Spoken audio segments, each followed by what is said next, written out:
तुझ्या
अंतकाली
प्रभुदेवाची गोष्टी जी वचन आमच्याशी तू बोलतोस आमच्या आत्म्याला संजीवन देणारे आहेत. आमचं प्रभुदेवा जीवन नव्याने प्रभुदेवा आशीर्वादित करणारे आहेत प्रभुदेवा. आणि आज आम्ही या ठिकाणी आशा घेऊन आलो असताना एक प्रार्थना आणि आमच्या मनात प्रभुदेवा तुझ्याविषयीचा भरवसा विश्वासाने घेऊन आलोय आणि येशूच्या नावात आम्ही रिकामे जाणार नाही प्रभुदेवा, तर आशीर्वादित होऊन जाणार आहोत. तुझं गौरव प्रगट करणार आहेस तू, तुझी महिमा तू प्रगट करणार आहेस प्रभुदेवा. तुझं अद्भुत सामर्थ्य आम्हाला काम करताना या ठिकाणी दिसणार आहे प्रभूची. आणि आमची प्रार्थना तू ऐकणाऱ्या सगळ्यांनी वाद देतो. गौरव आदर सन्मान महिमा तुला देतो. गाणारा येशूच्या नावात मागतो म्हणतो आहे amen. Praise the Lord. Hallelujah. स्तुती असो. परमेश्वराचा आत्मा या ठिकाणी आपल्यामध्ये उपस्थित आहे आणि देवाला धन्यवाद देतो. देवानं तुमच्यामध्ये पुन्हा एकदा मला देवाचं वचन सांगण्यासाठी बोलवलं. आणि आज आपण जो तुलनात्मक संदेश आहे त्यातला दुसरा जो भाग आहे आणि पुढे पुढे आपण जाणार आहोत. आणि अजून हे पाहिल्यानंतर अजून 1-2 आठवडे आपण पाहू आणि मग त्याच्यानंतर आपण एक वेगवेगळे जे सब्जेक्ट्स आहेत ते सुद्धा आपण पाहण्याचा प्रयत्न करूया. तुलनात्मक जे संदेश आहेत ते मी तुम्हाला जवळपास 4 ते 5 आठवड्यापासून मला जास्त त्याच्यापेक्षा पण 7 ते 8 संदेश अशा प्रकारचे सांगितले गेले. एक सिरीज म्हणतात त्याला, संदेशाची एक सिरीज आहे जी तुम्हाला परमेश्वराने जे मला सांगितलं ते मी सांगण्याचा तुम्हाला प्रयत्न करत आहे.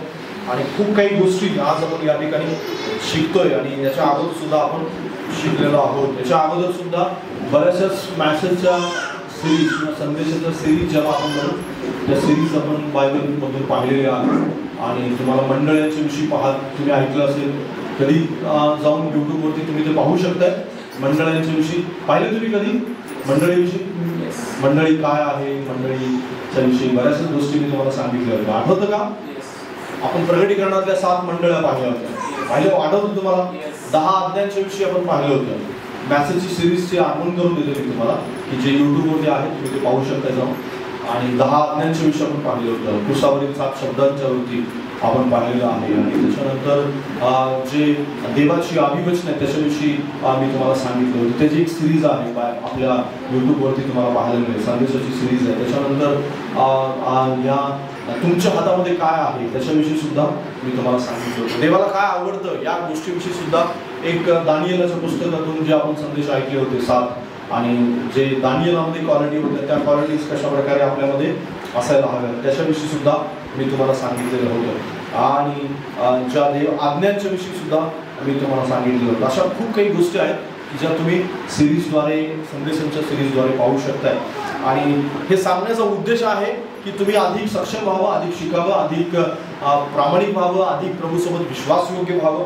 आणि यासाठी असलेले हे देवाचे संदेश आहेत. माझ्याबरोबर काढा प्रेषितांची कृत्ये 13वा अध्याय आणि 21 पासून 21 आणि 22 2 वचनं आपण वाचणार आहोत. जे बायबलमधले एक सर्वात इम्पॉर्टंट किंवा सर्वात महत्त्वपूर्ण असलेले 2 व्यक्ती आहेत की ज्याच्याविषयी नेहमी बोललं जातं, ऐकलं जातं. आणि त्याच्यापैकी एक व्यक्ती जो आहे त्याच्यावरती विशेष देवाची प्रीती आहे, विशेष देवाचं लक्ष आहे आणि देव त्याला विशेष कार्यासाठी देवाने निवडलेलं आहे. त्याच्याविषयी सुद्धा आपल्याला या ठिकाणी बायबलमध्ये पाहायला मिळतं. 2 माणसं आहेत की ज्यांच्याविषयी आपण या ठिकाणी पाहतोय, ज्याची तुलना स्वतः परमेश्वराने वारंवार केलेली आहे इतर लोकांच्या बरोबर. 13वां अध्याय 21 और 22 वचन. उसके बाद उन्होंने एक राजा मांगा, तो परमेश्वर ने 40 वर्ष के लिए बिन्यामीन के गोत्र में से एक मनुष्य अर्थात कीश के पुत्र शाऊल को उन पर राजा ठहराया.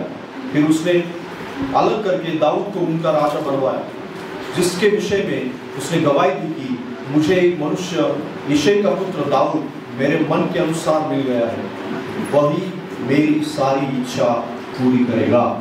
राजा दाऊद और शाऊल के बारे में यहाँ पर हम पढ़ते हैं. Praise the Lord, hallelujah. शाऊल राजा आणि दाऊद राजा, दावीद ज्याला आपण मराठीमध्ये दाऊद म्हणतो, इंग्लिशमध्ये दाऊद म्हणतात, मराठीमध्ये दावीद म्हटलं जातं. दावीद जो आहे तो देवाच्या मनासारखा राजा म्हटलं जातं. Praise the Lord. पण तुम्हाला माहिती आहे शाऊलामध्ये आणि दावीदामध्ये खूप साम्य आहे किंवा बऱ्याचशाच गोष्टी त्यांच्या ज्या आहेत साम्य आपल्याला दर्शवतो, पण त्यांचं कॅरेक्टर मात्र खूप वेगवेगळं आहे. तुम्हाला माहिती आहे का, दावीद आणि हे शाऊल हे सासरा आणि जावयाचं नातं होतं त्यांचं. माहिती आहे तुम्हाला? शाऊल दावीदाचा कोण होता? सासरा होता आणि दावीद जावई होता. Praise the Lord. पण परमेश्वर कुणावरती प्रीती करत होता जास्त? दावीदावरती. आणि दावीद आणि शाऊल या दोघांनाही परमेश्वराने निवडलं होतं. दोघंही परमेश्वराची काय होती? निवड होती. दोघंही निवड होते.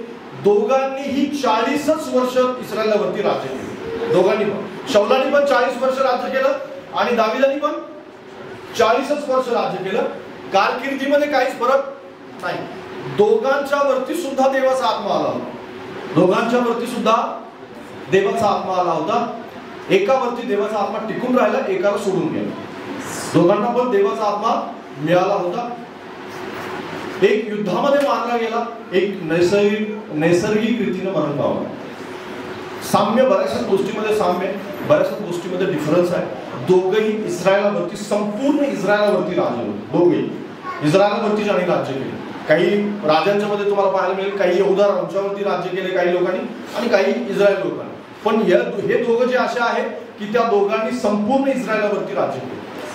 हे राजे होते तरी सुद्धा एक सामान्य लोकांच्या मधून निवडलेले होते दोघं पण. शाऊल सुद्धा एक सामान्य मनुष्य होता आणि त्याची निवड केली देवाने. दावीद सुद्धा एक सामान्य मनुष्य होता आणि देवाने दावीदाची सामान्य माणसातूनच राजा म्हणून निवड केली. Praise the Lord. यांचं राजघराणं नव्हतं किंवा हे राजाची मुलं नव्हती, तरी सुद्धा देवाने सामान्य लोकांतून निवडून त्यांना कुठं आणलं? राजा म्हणून त्यांची निवड केली आणि देवाने त्यांना राजा म्हणून निवडून ते त्यांचं जे आहे राज्य वाढवत गेला. पण एक गोष्ट आपल्याला ह्या जर कॉमन गोष्टी ज्यावेळेस आपण पाहतो त्यावेळेस काही डिफरन्स सुद्धा आपल्याला पाहायला मिळतात की जे डिफरन्स दाविदाला आणि शौलाला खूप वेगळं बनवतात. लक्षात घ्या. आणि दाविदाचं राज्य अजून सुद्धा टिकून आहे, शौलाचं कधीच संपलं. शौलाचं संपलं, दाविदाचं अजून सुद्धा टिकून आहे. कुणामध्ये टिकून आहे? येशू ख्रिस्तामध्ये टिकून आहे. येशू ख्रिस्त कुणाचा वंशज आहे? दाविदाचा वंशज आहे. Praise the Lord. आणि हीच गोष्ट जी आहे ती दाविदाला आणि शौलाला काय करते? वेगळं करते. आणि हे वेगळं करण्यासाठी देवबापांनी कशा प्रकारच्या गोष्टी केल्या या सुद्धा आपण या ठिकाणी पाहायला मिळते. वाचा माझ्याबरोबर पहिली शमूएल याचा 9वा अध्याय 1 आणि 2 वचन. मध्ये मध्ये हिंदी सुद्धा आपण कधी मध्ये मध्ये वाचूया, कारण हिंदी आपल्यामध्ये हिंदी बोलणारे बरेच जण आहेत आणि त्यांना बऱ्याचशाच गोष्टी ज्या आहेत त्या हिंदीमध्ये ऐकण्याची इच्छा आहे. पण आपल्यामध्ये हिंदी बोललं जात नाही जास्त, कारण मराठी लोकांची बोलण्याची संख्या जास्त आहे. त्याच्यामुळे आपण मराठी मधूनच संदेश देत असतो. पण तरी सुद्धा आपण हिंदीतून सुद्धा काही वचनं वाचू आणि हिंदीतून बोलण्याचा मी सुद्धा काय करेन? प्रयत्न करेन. पहिले शमूएल 9वा अध्याय 1 आणि 2 वचन. मिळाली म्हणून एक मनुष्य होता, त्याचं नाव किश बिन अबिएल बिन सरोवर बिन बखोरत बिन अफिया असे होते. हा एका बन्यामिनी मनुष्याचा पुत्र असून मोठा पराक्रमी पुरुष होता. त्याचा शौल नावाने एक मुलगा होता, तो तरुण व देखणा होता. इस्रायल लोकात त्याच्या इतका देखणा कोणी नव्हता. तो एवढा उंच होता की सर्व लोक केवळ त्याच्या खांद्याला लागले. Praise the Lord. आता या ठिकाणी शौलाचं वर्णन आहे. कोणाचं वर्णन आहे? शौलाचं वर्णन. बाजूला सांगा, शौलाचं वर्णन आहे. तुम्हाला जर शौल आणि दावीद या दोघांचे इतिहास पूर्ण वाचायचा असेल तर तुम्हाला पहिले शमूएल, दुसरे शमूएल, त्याच प्रकारे पहिले इतिहास आणि दुसरे इतिहास यामध्ये तुम्हाला दोघांचाही इतिहास पूर्णपणे वाचायला मिळेल. ही चारही पुस्तकं तुम्हाला काय करावी लागतील? वाचावी लागतील. याच्या अगोदर सुद्धा ज्या संदेशांना मी तुम्हाला सांगितले त्यावेळेस मी तुम्हाला वाचायला सांगितलं. किती लोक घरी जाऊन वाचतात, त्याच्यावर अभ्यास करतात, किती लोक मनन करतात याच्याविषयी काय मला ठाऊक नाही. कारण जितकं तुम्ही वाचाल, मनन कराल, जितकं तुम्ही शिकाल तितकं तुमच्यासाठी ते लाभदायक आहे. तुमच्यासाठी ते अधिक देवाच्या वचनाजवळ घेऊन जाणार आहे. आणि म्हणून मी जे सांगतोय ते खरं आहे की नाही तपासण्यासाठी आणि त्याचबरोबर त्या गोष्टी तुमच्याशी व्यक्तिगत रीतीने काय बोलतात यासाठी, अधिक देवाचं वचन जाणण्यासाठी आणि कॅरेक्टर तपासण्यासाठी, कॅरेक्टर जाणून घेण्यासाठी तुम्हाला वाचणं गरजेचं आहे. पहिले शमूएल, दुसरे शमूएल, पहिले इतिहास आणि दुसरे इतिहास या चारही पुस्तकं वाचा आणि वाचल्यानंतर तुम्हाला लक्षात येईल की त्यांचं कॅरेक्टर एक वेगळ्या प्रकारच्या गोष्टी तुम्हाला शिकवतं. या ठिकाणी शौलाची निवड किंवा शौल कोणत्या प्रकारचा मनुष्य होता या ठिकाणी सांगण्यात आलेलं आहे. शौल एक उंच पुरा मनुष्य होता, म्हणजे उंच होता आणि इतका हायटेड होता की सगळे लोक त्याच्या केवळ खांद्याला लागून होते. आणि तो एक देखणा मनुष्य होता, त्याच प्रकारे खूप सुंदर दिसायला एक चांगल्या प्रकारचा व्यक्ती होता आणि बांधेसूद अशा प्रकारचा जो देही असतीनं खूप चांगल्या प्रकारचा मजबूत आणि पराक्रमी असलेला मनुष्य होता. काय होता? पराक्रमी होता. कारण त्याचा बाप काय होता? पराक्रमी होता. तो बन्यामीन वंशातून होता. त्यामुळे बन्यामीन वंश जो आहे तो मुळातच पराक्रमी वंश म्हणून गणला जातो इस्रायलापैकी. आणि बन्यामीन वंश जो आहे ते जास्त करून भाला फेकणारे आणि बाण चालवणारे अशा प्रकारची लोक होती, शिकार करणारे अशी लोक होती. कारण याकोबाने ज्यावेळेस भविष्यवाणी केली बन्यामीनाची त्यावेळेस त्याला सांगितलं होतं की तू शिकार करणारा असशील आणि तुझा बाणाचा नेम जो आहे तो चुकणार नाही, ही त्याच्याविषयी असलेली भविष्यवाणी होती. पराक्रमी असतील अशा प्रकारची याकोबाची भविष्यवाणी होती. आणि त्या भविष्यवाणीनुसार शौल त्या वंशातून असल्यामुळं शौल हा पराक्रमी होता आणि देवानं योग्य निवड केली होती. Praise the Lord. देवाने काय केली होती? योग्य निवड केलेली होती. आणि योग्य निवड केलेली असताना सुद्धा जो शौल आहे तो नंतर चुकलेला आणि देवाने आपलं आत्मा त्याच्यातून काढून घेतलेला आपल्याला पाहायला मिळतो. देव आपल्या निवडीच्या बाबतीत चुका करत नाही बरं कधीच. बाबाला सांगा देव चुका करत नाही. आदम आणि हव्वेला देवाने ज्यावेळेस तयार केलं त्यावेळेस देव चुकला होता का? चुकला होता का? नाही. पण ज्यावेळेस नोहा आला, नोहाच्या काळामध्ये लोक पृथ्वीवरती भरपूर वाढले, सगळीकडे पाप वाढलं, त्यावेळेस देव काय म्हणाला माहितीये? मला अनुताप झाला, मला अनुताप झाला. काय झालं? मला अनुताप झाला मनुष्य निर्माण केल्याचा. मला काय झाला? अनुताप झाला. देव चुकला होता का? नाही. देवानं चांगलं बनवलं होतं. कारण देवाने ज्यावेळेस आदाम आणि हव्वेला बनवलं होतं त्यावेळेस देव काय म्हणाला होता माहिती आहे? चांगलं आहे. कारण देव ज्यावेळेस चांगलं म्हणतो त्यावेळेस ते चांगलं असतं. लक्षात घ्या, देव ज्यावेळेस तुमची निवड करतो त्यावेळेस ती चांगली असते. पण शौलाची ज्यावेळेस निवड केली त्यावेळेस सुद्धा शौल काय होता? बांधेसुंद होता, चांगला होता, सुंदर होता, देखणा होता, उंचपुरा होता, पराक्रमी होता. सगळ्या राजामध्ये ज्या क्वालिटी असायला हव्या त्या सगळ्या क्वालिटी त्याच्यामध्ये होत्या आणि चांगला आहे. तरी सुद्धा नंतर बायबल असं सांगतं शौलाविषयी देव अनुताप पावला. शौलाविषयी देव काय पावला? अनुताप पावला. का असं सांगण्यात आलेलं आहे? कारण शौलाची मिस्टेक झाली होती. शौल चुकला होता, माणसं चुकली होती. तुमची निवड बरोबर असेल कदाचित, पण तुमच्या चुका देवाला खेद देणारे असू नये कधीच. कारण देवाला जर खेद झाला तर देव दुर्लक्ष करतो. देव काय करतो? दुर्लक्ष करतो. कारण खेद, देवाला खेद होणं म्हणजे काय? देवाची कृपा हटणं. देवाला खेद होणं म्हणजे काय? देवाचं लक्ष निघून जाणं, देवाचं कृपा निघून जाणं. आणि कृपा निघून गेली की आपण संपलो. शौलाच्या जीवनातून कृपा निघून गेली, देव निघून गेला, शौलाची अधोगती सुरू झाली. देवाने ज्यावेळेस मानवावरून लक्ष हटवलं त्यावेळेस जगाची अधोगती सुरू झाली आणि देव म्हणाला की मी या जगाचा संपूर्ण नाश करणार. आज सुद्धा देव अनुताप पावतो. माहिती आहे तुम्हाला? पृथ्वीला खेद होत आहे, पृथ्वी कणत आहे. का पृथ्वी कणत आहे? माणसांच्या चुकांच्या मुळे. आपण निवड पावलेले लोक या पृथ्वीवरती काय आहोत बरं? या पृथ्वीवरती उदाहरण आहोत, या पृथ्वीवरती मीठ आहोत, या पृथ्वीवरती आपण एक निवड झालेली. शौलासारखीच कदाचित तुमची निवड झाली असेल. तुमचं देखणं, अंतःकरणाचं देखणं पण पाहून, कदाचित तुम्ही शरीराने देखणं नसाल, चेहऱ्याने देखणं नसाल, पण अंतःकरणाची सुंदरता पाहून, अंतःकरणात असलेला काहीतरी भाव पाहून, विश्वास पाहून, तुमचं येणं पाहून, बसणं पाहून, तुमचं समर्पण पाहून, विश्वास पाहून, काहीतरी पाहून देवाने तुमची निवड केली आणि तुम्ही आला परमेश्वराकडे. आणि परमेश्वराकडे आल्यानंतर तुम्ही नेमकं काय करताय याच्यावर तुमचं पुढचं जीवन ठरतं. Praise the Lord. कारण चुका देवाला खेद देतात. तुमचं देवाची अवज्ञा हे देवाला खेद देतं. देव अनुताप पावतो त्याच्याविषयी. अनुताप पावणं म्हणजे काय? खेद होणं. अनुताप पावणं म्हणजे त्याला अंतःकरणामध्ये असं वाटतं की मी याला का निवडलं. तो असं वाटतं की नको, हा नको होता मला. सुरुवातीला मात्र तसं नव्हतं. शौलाविषयी तसं होतं का? तसं नव्हतं. दावीदाविषयी देव कधीच म्हणाला नाही तसं, कधीच नाही म्हणाला. पण शौलाविषयी मात्र म्हणाला. तो का म्हणाला? कारण शौलाने तशा प्रकारच्या चुका केल्या. शौलाने त्याचं अंतःकरण कधी देवाशी जुळूच दिलं नाही. भले तो देवानं निवडलेला व्यक्ती होता, आत्म्यानं भरलेला माणूस होता, पण त्याचं अंतःकरण मात्र नेहमी देवापासून दूर. तुम्ही देवाची निवड असाल पण अंतःकरण जोपर्यंत जोडत नाही तोपर्यंत तुम्ही देवाच्या राज्यातले एक परमनंट अशा प्रकारची व्यक्ती बनत नाही. परमनंट ज्याला म्हणतो आपण की तुझ्यावरून मी कृपा कधीच काढणार नाही असं दावीदाला देव म्हणाला. पण शौलाला कधीच हे अभिवचन मिळालं नाही, कधीच नाही मिळालं. पण दावीदाला मात्र ते लगेच मिळालं. का माहितीये? का मिळालं लगेच? 7 वर्षातच, 7 वर्षाच्या काळानंतर, म्हणजे हेब्रोनामधून दावीदानी लगेच यरूशलेम ज्यावेळेस एंट्री केली, यरूशलेम ज्यावेळेस तो आला देवाने त्याला लगेच अभिवचन दिलं की तुझ्या वंशातला राजगादीवर राहणारा, म्हणजे जो राजगादीवर बसणार नाही असा मनुष्य कोणणार नाही, मी कायमचं तुझं घराणं स्थापित. 7 वर्षातच देवाने त्याला अभिवचन दिलं. पण 40 वर्षापर्यंत राजपदी राहिला, पण देवाने त्याला कधी असं अभिवचन दिलं. त्याचं काय कारण होतं? कारण खेद झाला होता देवाला. देवाची निवड बरोबर होती, चूक नव्हती. देवानं दूर केलं हे त्याच्या चुकांच्या मुळे, हे त्याच्या अंतःकरणातल्या गोष्टींच्या मुळे.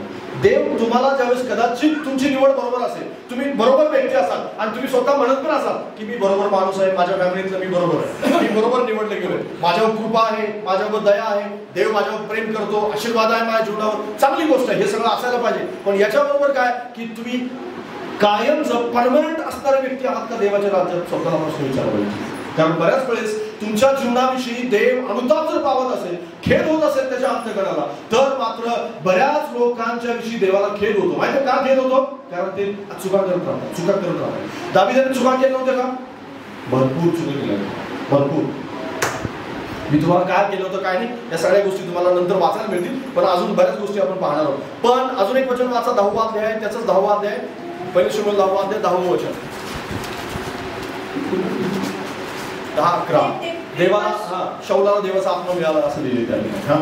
ते टेकडीपाशी आले तेव्हा पहा, संदेशाचा एक समुदाय त्याला भेटला आणि देवाचा आत्मा त्यावर जोराने आला व तो त्याच्याबरोबर भाषण करू लागला. जे लोक त्याला पूर्वीपासून ओळखीत होते त्यांनी जेव्हा पाहिले की हा संदेशकांबरोबर भाषण करीत आहे, तेव्हा ते आपसात म्हणू लागले, किशाचा पुत्राला काय झाले? शौल हाही संदेशकांपैकी आहे काय? Praise the Lord. या ठिकाणी आपल्याला काय पाहायला मिळतं की शौलावरती काय आलं? देवाचा आत्मा आला. बाजूला सांगा, शौलावरती देवाचा आत्मा आला. पवित्र आत्म्याचा अभिषेक मिळणे इतकं सोपं नसतं, पण शमूएलाने भविष्यवाणी केली होती की तू जा आणि जातानाच तुला काय मिळेल? तुझ्या बापाची गाढवं शोधण्यासाठी तो आला होता शमूएलाकडे. पण तुम्ही इतिहास वाचल्यानंतर एवढं सगळं वाचण्यासाठी तुमच्या आणि माझ्याजवळ वेळ नाही. पण एक गोष्ट आहे की गाढवं शोधण्यासाठी, बापाची गाढवं शोधण्यासाठी आला होता शमूएलाने. त्याला सांगितलं, जा, सगळ्या इस्रायलची गाढवं तुझीच आहेत, सगळी जनावरे कुणाची आहेत? तुझी आहेत. जाता वेळेस तुला काय होईल? आत्मा मिळेल, अभिषेक होईल आणि तू निवडला जाशील. आणि तशाच प्रकारे झालं. Praise the Lord. देवाचा आत्मा त्याच्यावरती आला, भविष्यवाणी होती, त्या प्रकारे झालं. कदाचित तुम्ही देवाच्या आत्म्याने भरलेले असाल, पवित्र आत्मा तुमच्यावर येईल. जशी निवड तुम्ही आहात तशा प्रकारे आत्मा पण येणं सोपं आहे. कारण लोक देवाजवळ मागतात, देव देतो त्यांना, पण आत्मा कायमसाठी राहील, परमनंट. बऱ्याच लोकांचं आता एक वेगळं टीचिंग आहे की पवित्र आत्मा येतो आणि कधीच जात नाही. पण पवित्र आत्मा त्याला खेद होतो. पवित्र आत्मा एक व्यक्तित्व आहे. बाजूला सांगा, पवित्र आत्मा एक व्यक्तित्व आहे. जसा देव व्यक्तित्व आहे तसा पवित्र आत्मा सुद्धा काय आहे? व्यक्तित्व आहे. आणि पवित्र आत्मा एकदा आल्यानंतर जरी जात नसला असं तुम्हाला वाटत असेल तरी लक्षात घ्या, त्याला खेद होतो आणि तो बाजूला थांबतो तुमच्यापासून, तुमच्यावरून. कारण जसा शौलाला सोडून गेला तशा प्रकारे बऱ्याच लोकांच्या जीवनातून आत्म्याचं काम, आत्म्याचं सामर्थ्य, आत्म्याच्या गोष्टी, या सगळ्या गोष्टी, कदाचित त्यांची प्रार्थना, त्यांचं बायबल वाचन असेल, कदाचित त्यांचं धार्मिक जीवन असेल, सेवा असेल, अशा बऱ्याचशाच गोष्टी ज्याला आपण असं म्हणतो की हे सगळं चाललेलं आहे, ते फॉर्मॅलिटीज म्हणून चाललेलं असतं. आणि फॉर्मॅलिटीजला देव काही महत्व देत नाही. शौल देवावर विश्वास ठेवत होता, पण आत्मा सोडून गेल्यानंतर सुद्धा त्याच्या जीवनामध्ये तो राजपदी नव्हता का? होता राजपदी. दावीदाची निवड केली होती त्यावेळेस सुद्धा देवाने त्याला बाजूला केलेलं नव्हतं. तिथंच तो होता. तिथं असून सुद्धा देव त्याला मात्र सोडून गेला. मी काय सांगतोय ते समजते का तुम्हाला? कदाचित तुम्ही जिथं आहात तिथंच असाल, तुमच्या जीवनामध्ये जे चाललेलं आहे तसंच कदाचित चाललेलं असेल, पण जे परमनंट परमेश्वर काम करणार होता त्या गोष्टी मात्र परमेश्वर थांबवेल किंवा तिथून पुढे कामच होणार नाही काही. जर तुमच्या जीवनामध्ये देव दाविदासारखं व्हावं असं वाटत असेल तर दाविदासारखं तुम्हाला तुमचं अंतःकरण देवाच्या वचनाशी काय करावं लागेल? जोडावं लागेल. देवाच्या वचनाशी जोपर्यंत तुम्ही जोडत नाही तोपर्यंत, किंवा देवाच्या आत्म्याशी जोडत नाही तोपर्यंत तुम्हाला दाविदासारखं होता येणार नाही. एक जण आत्मा मिळवतो, एका जण निघून जातो. दुसरा आत्मा मिळवतो आणि कायम टिकून राहतो आणि तो वारंवार ही प्रार्थना करतो. लक्षात घ्या, दाविदाने कधी राज्य टिकवण्यासाठी प्रार्थना नाही केली. दाविदाने प्रार्थना काय केली माहिती आहे? की तुझा आत्मा माझ्यापासून काढून घेऊ नको. Praise the Lord. दाविदाची ही प्रार्थना होती नाही. दाविदाची ही प्रार्थना होती की तुझ्या समक्षतेपासून मला लांब करू नको. तुम्ही प्रार्थना केली का अशी कधी तुमच्या जीवनामध्ये? तुम्ही जर अशी प्रार्थना करत असाल की देवा मी कदाचित चुकलेलो आहे. दावीद चुकला नाही का? चुकला. त्याने व्यभिचार केला, त्यांनी त्याच्यानंतर खून केला त्यांनी, आणि त्याच्यानंतर त्यांनी गणना केली, म्हणजे इस्रायल लोकांची देवाच्या आज्ञा मानून त्याने काय केलं? गणना केली. तशी आज्ञा नव्हती देवाची. त्यांनी पण काय केलं? मोजदाद केली, आणि मोजदाद केल्यानंतर देवाने त्याला शिक्षा पण दिली. पण वारंवार तो काय म्हणतो माहिती आहे? देवा तुझा आत्मा माझ्याजवळ ठेव, देवा तुझा आत्मा माझ्याजवळ ठेव, कारण मी चुकलोय, मला क्षमा कर आणि मला तुझ्याशी जोडलेलं राहू. हालेलुया. शौलाच्या चुका त्या दाविदापेक्षा लहान होत्या. शौलाच्या चुका दाविदाच्या पेक्षा काय होत्या? लहान होत्या. उलट दाविदाच्या चुका जास्त मोठ्या होत्या. शौलाच्या चुका कमी होत्या, दाविदाच्या चुका जास्त होत्या. तरी सुद्धा दावीद देवाला प्रिय आहे, शौल नाही. याचं कारण आहे बरीच. याची काय कारण आहे? बऱ्याच लोकांना तुम्हाला असं वाटतं मी पवित्र जीवन जगतो, मी काय करतो, अंतःकरण जास्त जोडणं गरजेचं आहे. तुम्ही ज्या वेळेस पण प्रार्थना करताय तुम्ही 5 मिनिट करत का असता, 10 मिनिट करा तुम्ही त्या प्रार्थनेत जास्त काय. कारण आता हे दोघं जण राजे आहेत, तुम्ही म्हणाल की राजांसारखं मला थोडी होता येते, पण सामान्यातल्या सामान्य माणसाचा परमेश्वराने याजक होण्यासाठी, राजा होण्यासाठी निवडलेला आहे. तुम्ही कितीही सामान्य असाल, मी तुम्हाला सुरुवातीला सांगितलं शाऊल काय होता, सामान्य होता. दावीद कोण होता, सामान्य होता. आणि सामान्यातल्या सामान्य माणसाला देवाने कुठं आणलं, राजगादीवरती आणलं. तुम्ही आणि मी कोणी सामान्य माणसं नाही. बाजूला सांगा तू सामान्य नाही. ज्यावेळेस तुझी निवड होती त्यावेळेस तुम्ही सामान्य राहत नाही. लक्षात घ्या, तुम्ही तोपर्यंत सामान्य आहात जोपर्यंत तुमची निवड नाही. एकदा निवड झाली की तुम्ही सामान्य नाही राहिले, तुम्ही आता एक महत्वपूर्ण व्यक्ती झालाय. कारण स्वर्गाच्या आणि त्याच प्रकारे सैतानाच्या हिट लिस्ट वरती तुम्ही आले. जर सैतान आणि स्वर्ग तुमच्याविषयी विचार करतोय तर तुम्ही सामान्य कसले, सामान्य अजिबात नाहीये. तुम्हाला पापात पाडण्यासाठी सैतान प्रयत्नशील आहे आणि तुम्हाला आशीर्वादित करण्यासाठी स्वर्ग प्रयत्नशील आहे. तर तुम्ही सामान्य आहात का, मग निश्चित अर्थच नाही. मग तुम्हाला काय काम करत राहायचंय, आत्म्याने आपलं अंतःकरण देवाशी जास्त जोडायचंय. Praise the Lord. जोपर्यंत तुम्ही जोडणार नाही तोपर्यंत तुम्ही दाविदासारखं तुम्ही देवाला प्रिय असणारी व्यक्ती होणार नाही. आणि शौलानं ते त्याच्या आयुष्यभर केलेलं नाही. शौल पाचारणाला धरून राहिला नाही. कधीच पाचारणाला धरून राहिला का, तो कधी त्याला जे मिळाले ना त्याला तो पकडून राहिला नाही. एकच गोष्ट तो करत राहिला नाही, त्याचं अंतःकरण भटकत राहिलं. तो काय करत राहिला, खुर्चीला धरून राहण्याचा जास्त प्रयत्न केला. कशाला धरून राहण्याचा प्रयत्न केला, खुर्ची. राजाची जी माझी खुर्ची आहे ना ती हिसकावून नाही गेली पाहिजे. ज्यावेळेस दाविदाला अभिषेक केला गेला ना त्यावेळेस सुद्धा त्याला पश्चाताप झाला नाही. त्यावेळेस सुद्धा, कारण पश्चातापाची भावना त्याच्यात आलीच नाही. उलट दाविदाचा कसा खून केला जाईल, कसं त्याला मारलं जाईल, देवाची योजना कशी दूर केली जाईल. आणि दावीद मेल्यानंतर खुर्ची कोणाची, पण माझीच. माझा मुलगा येऊन नंतर राजा होईल किंवा त्या जागेवर अजून दुसरा कुठला तरी मुलगा राजा होईल असं त्याला सतत वाटत राहिलं. पण तसं देवानं होऊ दिलं नाही. का होऊ दिलं नाही माहितीये, कारण तो खुर्ची टिकवण्यासाठी प्रयत्नशील होता, अभिषेक टिकवण्यासाठी प्रयत्नशील नव्हता. खुर्ची महत्वपूर्ण नाहीये, अभिषेक महत्वपूर्ण आहे, आत्मा महत्वपूर्ण आहे, देव महत्वपूर्ण आहे, खुर्ची देणारा महत्वपूर्ण आहे. लक्षात घ्या, खुर्ची कोण देतो, परमेश्वर देतो. अधिकार कोण देतो, देव देतो. अभिषेक कोण देतो, देव देतो. आत्मा कोण देतो, देव देतो. कृपा कोण करतो, देव देतो. कृपा देणारा महत्वपूर्ण आहे, कृपा महत्वपूर्ण नाहीये. जर कृपा देणारा तुमच्याकडे असेल तर कृपा ऑटोमॅटिक येत राहील. हालेलुया. पण कृपा देणाऱ्याला आपण टिकून ठेवला. दावीदाचं आणि शौलामध्ये हा सगळ्यात मोठा हा फरक आहे की दावीद देवाला धरून राहिला, कृपेला धरून राहिला नाही. दावीद काय म्हणाला, मी कृपे. ज्यावेळेस अबशालोमापासून तो पळत होता ना त्यावेळेस कोष कुठे ठेवला त्यांनी, दावीदपुरात, म्हणजे यरूशलेमात राहिला. आणि त्याच्यानंतर तो पळून जात होता. लोकांनी त्याला म्हटले तुम्ही चाललाय, देव म्हणाला माझ्याबरोबर देव आहे. कोण आहे माझ्याबरोबर, देव आहे. आणि देवच मला परत आणले. Praise the Lord. आणि देवाने त्याला परत आणलं. Praise the Lord. देवाने त्याला परत आणलं. लक्षात घ्या, त्याच्याबरोबर देव आहे. त्याला या जगातल्या अधिकार आणि वेगवेगळ्या प्रकारचे जे आपण आज म्हणतो ना हे हे हे माझ्याजवळ सगळं असेल आहो. निश्चित अर्थाने मानवीय बुद्धी तुम्हाला हे सांगत राहील. जसं शौलाला सांगत होती की तू काय कर, दाविदाला मार म्हणजे अधिकार तुझाच, आणि दाविदाचा वंशाचा नायनाट कर म्हणजे अधिकार तुझाच. त्याने जंग पछाडलं दाविदाला मारण्यासाठी. पण दावीद बायबलला सांगतं की देवाने दाविदाला शौलाच्या हातात सापडू दिलं नाही. Praise the Lord. हालेलुया. का सापडू दिलं नाही, कारण देवाची योजना होती की दावीद त्याच्यानंतर राजा होणार. Praise the Lord. काळ भरल्यानंतर 40 वर्ष पूर्ण झाल्यानंतर शौलाचा अधिकार काढून घेतला जाणार आणि दावीद तिथं जाणार. हे देव लिखित होतं, परमेश्वराने सांगितलं होतं शमूएलाद्वारे, आणि तेच झालं. आणि शौलाचा लाख प्रयत्न झाले पण त्या एकाही प्रयत्नाला यश मिळालं नाही. कारण तो खुर्चीचं संरक्षण करत होता, आत्म्याचं नाही, अभिषेकाचं नाही, आणि कृपेचं नाही, तर देवाच्या सामर्थ्याचं नाही. आणि म्हणून याजकावर हात चालवताना सुद्धा त्याचे हात कापले नाही. याचकाला मारलं ते माहिती, देवाचा यफोद धारण करणाऱ्याला मारलं. का मारलं माहितीये, कारण त्याला भीती वाटली नाही या गोष्टीची की हा याजक पण करणार आहे, याच्यावर मी हात चालवू शकत नाही. हालेलुया. Praise the Lord.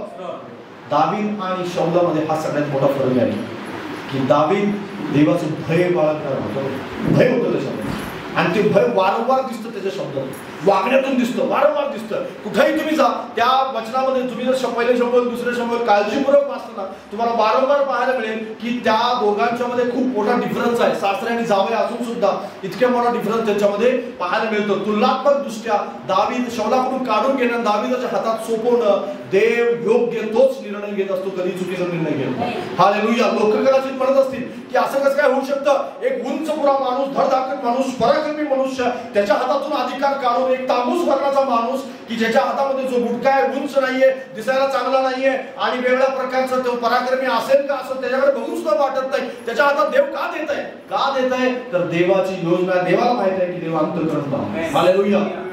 तुमची उंची, काठी आणि सुंदरता या गोष्टीकडे देव पाहत नाही.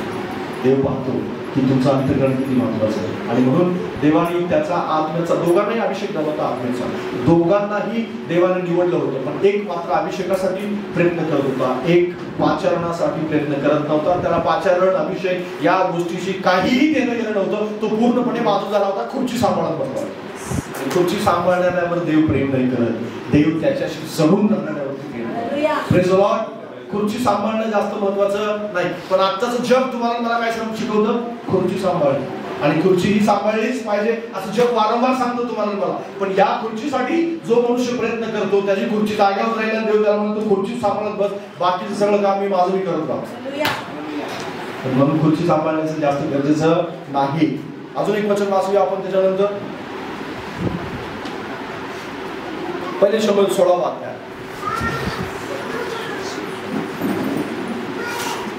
पहिले शमूएल 16 अध्याय 14 वचन. इकडे परमेश्वराचा आत्मा शौला सोडून गेला आणि परमेश्वराकडून एक दुरात्मा त्यास बाधा करू लागला. Praise the Lord. या ठिकाणी काय सांगतं बायबल? पहिले शमूएल 15:35 वाचा. एकाला सोडून गेलाय आत्मा आणि एकाजवळ आलेला आहे. या दोन्ही गोष्टी एकाच वेळेस मरेपर्यंत पुन्हा शौलाच्या भेटीस गेला नाही. 15:35. आणि आपण शौलास इस्रायलवर राजा केले याचा परमेश्वरास अनुताप झाला. परमेश्वराचा अनुताप झाला ही गोष्ट त्या ठिकाणी लिहिलेली आहे ना, ते त्याच्याविषयी पण पाहतोय आपण. पण अजून एक वचन वाचा 16 अध्याय, पहिले शमूएल 16 अध्याय. आणि देवाने दिलेला जो अभिषेक आहे, दाविदाला अभिषेक जो केला त्याच्याविषयी आपल्याला त्या ठिकाणी पाहायला मिळतं. 7वं वचन. पण परमेश्वराने शमूएलास म्हटले, तू त्याच्या स्वरूपावर अथवा त्याच्या शरीराच्या उंच काठीवर जाऊ नको, कारण मी त्याला नापसंत केले आहे. मानवासारखे परमेश्वराचे पाहणे नसते. मानव बाहेरचे स्वरूप पाहतो, पण परमेश्वर हृदय पाहतो. 13वं वचन सांगतं की मग शमूएलाने तेलाच्या शिंग हाती घेऊन त्याच्या भावामध्ये त्यास अभिषेक केला आणि त्या दिवसापासून पुढे परमेश्वराचा आत्मा दाविदाच्या ठाई जोराने संचारू लागला. नंतर शमूएल उठून रामास गेला. आणि 14वं वचन सांगतं, इकडे परमेश्वराचा आत्मा शौला सोडून गेला आणि परमेश्वराकडून एक दुरात्मा त्यास बाधा करू लागला. 13व्या वचनात असं लिहिलं आलेलं आहे आणि 14व्या वचनात असं लिहिलं एकाला आत्मा सोडून गेला. Praise the Lord. हालेलुया. एकाला आत्मा सोडून जातो आणि एकावरती आत्मा उतरतो. एकावर आत्मा आलेला होता आणि एकाला नंतर तो काय झाला? सोडून गेला. देव दोन्ही वेळेस सायमल्टेनियस म्हणजे एकाच वेळेस परमेश्वर दोन्हीकडे काम करत आहे. शौल आणि जो दाविदाची वेगवेगळ्या ठिकाणी आहेत आणि या एका ठिकाणी शमूएल ज्यावेळेस शिंग ओढतो त्यावेळेस देवाचा आत्मा येतो आणि इकडे राजवाड्यामध्ये शौल आहे आणि त्या ठिकाणी परमेश्वराचा आत्मा शौलाला काय जातो? सोडून जातो. आपल्याला पाहायला मिळतं की देवाचा आत्मा सोडून जाण्यासाठी जी कारण आहेत त्या कारणांसाठी कधीही शौलाने काम केलेलं नाही. तुम्हाला माहितीये का, देवाचा आत्मा सोडून जातो ते हे माणसाला कळतं की नाही कळतं? कळतं. Praise the Lord. कळतं का? कारण ज्या वेळेस देवाचा आत्मा सोडून गेला त्या वेळेस शौलाला काय व्हायचा? त्रास व्हायचा. इथे लिहिलेलं आहे, वाचा बरं माझ्या बरोबर 18व्या वचनामध्ये. तिथे पुढे आपल्याला पाहायला मिळतो 15व्या वचनापासून पुढे आहे ते. तेव्हा सेवकाने त्यास म्हटले, पहा देवाकडे एक दुरात्मा आपल्याला बाधा करीत आहे. तर तंतू आधी वाजवण्यात निघून असा मनुष्य शोधून आणण्याची स्वामीने आपल्या तैनातीच्या सेवकास आज्ञा द्यावी. असे केल्यास देवाकडे दुरात्म्याची आपल्याला बाधा होईल, तेव्हा तो आपल्या हाताने वाद्य वाजवी तो आपल्याला बरे वाटेल. Praise the Lord. हालेलुया. आता या ठिकाणी काय पाहायला मिळतं आपल्याला की शौलाने काय उपाय केला की त्याच्या सेवकाने त्याला सांगितलं की तंतू वाद्य वाजवणार मनुष्याला. आणि त्यांनी कुणाला आणलं? दाविदाला आणलं. कारण दाविदच देवाच्या आत्म्याने भरलेला होता आणि ज्या वेळेस दावीद यायचा त्या वेळेस काय व्हायचं? शौलाकडून देवाचा आत्मा जो दुरात्मा आहे तो काय व्हायचा, निघून जायचा. शौलाला काय पडायचा, आराम पडायचा. पण हे सगळं करत असताना हे चांगला उपाय होता, पण याच्यापेक्षा एक उत्तम उपाय कोणता होता?